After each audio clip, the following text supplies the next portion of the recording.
Oke, baik kita mulai kembali. Assalamualaikum warahmatullahi wabarakatuh. Waalaikumsalam warahmatullahi wabarakatuh. Waalaikumsalam Wabarakatuh. warahmatullahi wabarakatuh. Nah, terima kasih sebelumnya untuk teman-teman kelas E yang sudah menyempatkan waktu. Sangat saya hormati dan saya apresiasi perhatian kalian. Kami berdua dari kelompok 12 ingin menjelaskan tentang teori Ludwig. Sebelumnya perkenalkan, malam minggu beli jajan, perkenalkan saya Alan dari apa itu? NIM-nya 2402 1010 1128. Perkenalkan, nama saya Yusuf Alan Hurtado dengan NIM 240210101147.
Astagfirullah.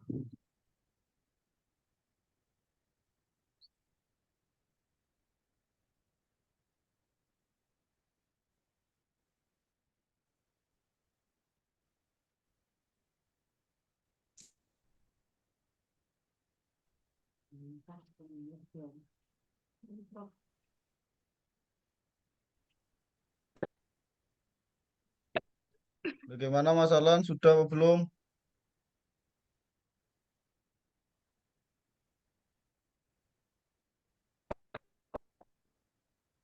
Mas Alan.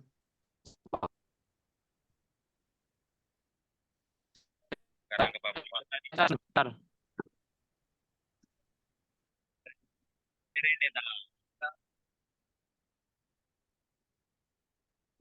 Gila nih, asal tadi. Belum, Mas Alan kemana barusan?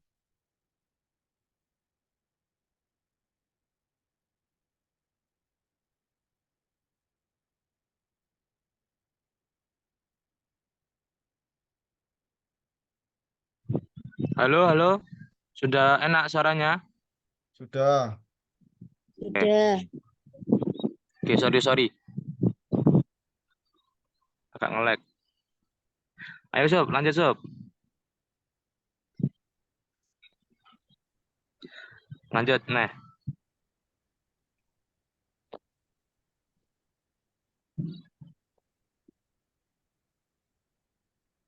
Baik. Biografi dari Ludwig Binswanger.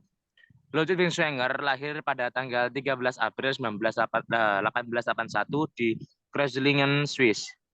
Dan meninggal 5 Februari 1996 di tempat yang sama. Beliau merupakan psikiater dan penulis di Swiss yang menerapkan prinsip-prinsip fenomenologi eksistensialisme. Beliau juga mendapat gelar sarjana dari University Zurich pada tahun 1907.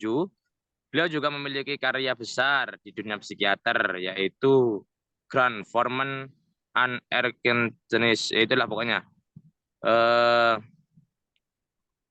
Yang dibuat pada 1943. Banyak penghargaan yang beliau terima, mulai dari tahun 1941 sampai 1953 dapat dilihat di share screen. Setelah meraih penghargaan dan membuat karya yang banyak pada tanggal 5 Februari 1966, Ludwig menghembuskan nafas, ya itulah pokoknya. Lanjut. Itu sekilas tentang biografi dan perjalanan hidup dari Ludwig Binswanger. Oke, lanjut.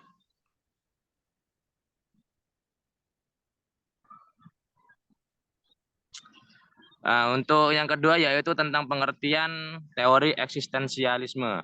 Eksistensial berasal dari bahasa Latin yaitu exister yang berarti muncul, timbul, dan memiliki wujud eksternal.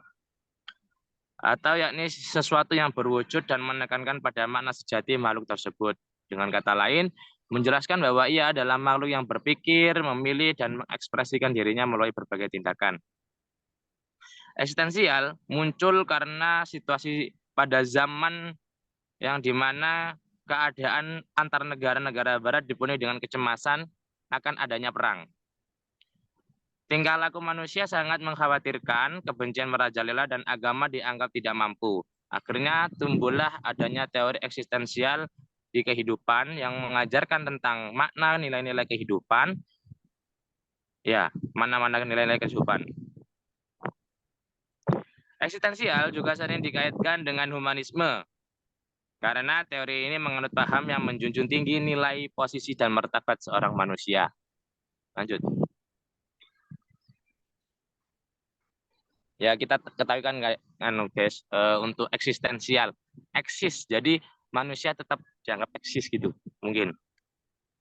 Penerapan metodenya, salah satu terapan eksistensialisme adalah pada kurikulum Merdeka Belajar, yaitu sebuah ide yang memberi peluang kebebasan peserta didik untuk memilih sistem pembelajaran yang diinginkan. Yang pada intinya kita ketahui bahwasanya Merdeka Belajar ini subjek pelaku pembelajarannya yaitu dari siswa. Siswa mengulik kemampuannya sendiri dengan dibimbing oleh seorang guru. Tujuan dari pembelajaran merdeka adalah agar tercipta suasana belajar dan sistem pembelajaran yang lebih bermakna dengan memprioritaskan keterampilan dan juga pengalaman belajarnya. Jadi pengalaman belajar dari siswa tersebut, bukan berfokuskan pada pengaruh guru. Sudah banyak program-program yang dari kurikulum merdeka yang dapat mengembangkan minat dan bakat. Ini juga salah satu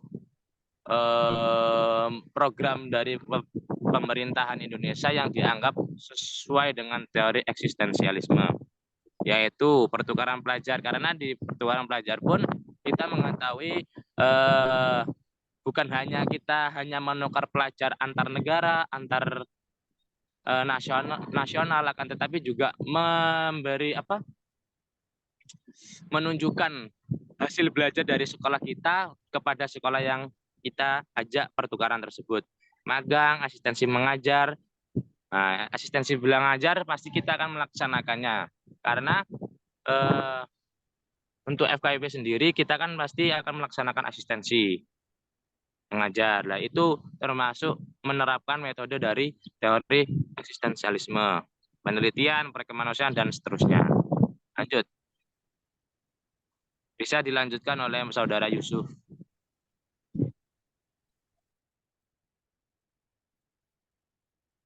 Ya, untuk yang selanjutnya yaitu penerapan metode. Selain itu, pada jenjang pendidikan sekolah menengah juga sudah diterapkan bahwa siswa dapat memilih mata pelajaran yang akan mereka tempuh sesuai dengan passion, bakat, dan minat mereka untuk mengembangkan diri, yang mana dapat diharapkan oleh pendidik supaya dapat bermanfaat untuk masa depan peserta didik, yaitu ketika peserta didik ingin melanjutkan studinya ataupun langsung terjun ke dunia pekerjaan, mereka dapat memanfaatkan ilmu-ilmu yang telah mereka kuasai sesuai dengan bidang studi yang mereka pilih dalam masa pendidikannya.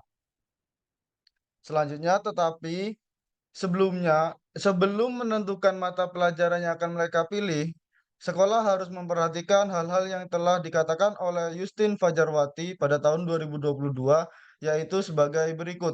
Yang pertama, sekolah harus memahami regulasinya, yakni Keputusan Menteri Pendidikan, Kebudayaan, Riset, dan Teknologi Republik Indonesia nomor 56 M/2022 tentang pedoman penerapan kurikulum dalam rangka pemulihan pembelajaran.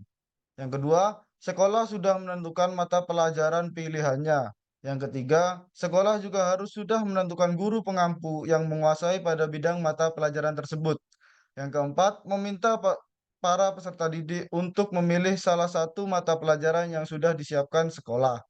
Yang kelima, membuat daftar peserta didik per mata pelajaran pilihan yang merupakan gabungan dari beberapa rombongan belajar. Dengan demikian, peserta didik dapat mendapatkan pengalaman belajar lintas dari disiplin kejuruan yang mereka pilih. Kemudian, pihak sekolah memberikan mereka kebebasan dalam belajar mereka untuk mengembangkan rencana dan passion dari dalam diri mereka. Selain itu juga dapat memberikan wawasan yang luas kepada para murid dan tidak hanya terpaku kepada disiplin jurusan yang mereka pilih, sehingga para murid dapat mempelajari ilmu kejuruan dari mata pelajaran pilihannya. Sebelum ke kesimpulan, saya akan membacakan kelebihan dan kekurangan dari teori belajar ini. Yang pertama, kelebihannya yaitu siswa secara alami termotivasi dan merasa senang saat belajar. Mohon maaf karena belum dimasukkan di slide PPT-nya karena kemarin kita lupa. Untuk yang kedua, guru menerima siswa padanya karena memahami jiwa dan pola pikirnya. Yang ketiga, siswa mempunyai pengetahuan yang bermakna. Yang keenam, dalam jangka panjang, siswa dapat memanfaatkan potensi yang dimilikinya dengan baik. Dan yang terakhir, siswa dapat mengembangkan pola berpikir dan perasaan baru. Untuk kekurangannya, yaitu yang pertama, siswa yang tidak menyadari kemampuan yang dimilikinya menyebabkan siswa akan tersisih dalam tatanan belajar mereka. Yang kedua, yaitu siswa yang cenderung pasif dan kurang mandiri dalam belajar yang akan terlambat dalam belajarnya. Yang ketiga, yaitu siswa yang malas jika mencoba menggali potensi diri maka akan tertinggal dalam belajar. Dan yang terakhir yaitu peran guru dalam pengembangan karakter siswa akan berkurang.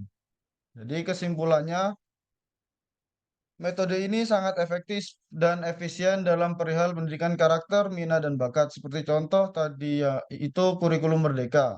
Yang mana dalam kurikulum Merdeka menerapkan prinsip kebebasan kepada para siswa untuk mengeksplorasi minat dan bakatnya di dalam suatu bidang tertentu. Sehingga mereka dapat menguasai bidang tersebut untuk melanjutkan studi ataupun melanjutkan dalam bidang pekerjaan mereka sesuai yang ia minati. Hal tersebut sama seperti apa yang dikatakan dalam teori eksistensial, yaitu eksistensial adalah perihal konsep menjadi eksistensi tidak pernah statis dan selalu berubah-ubah mengikuti manusia itu sendiri. Mohon maaf, Mas Alan, apakah untuk videonya diputar atau tidak? Mungkin dicoba dulu diputar. Kemungkinan kalau nggak lancar, nggak usah. Oh, mohon maaf, Mas Alan ini tidak bisa diputar. Oh ya udah, berarti nggak usah. Mohon maaf ya kawan-kawan karena videonya terkait penjelasan teori itu tidak bisa diputar. Maka sekarang saya serahkan kembali ke Mas Alan Maulana Kafi Yahya. Oke, baik. Mungkin itu presentasi dari kami berdua. Eh, saya tunggu untuk pertanyaannya 1 menit. Kalau memang nggak ada, ya saya akhiri. Monggo, yang ingin bertanya, saya beri waktu 1 menit.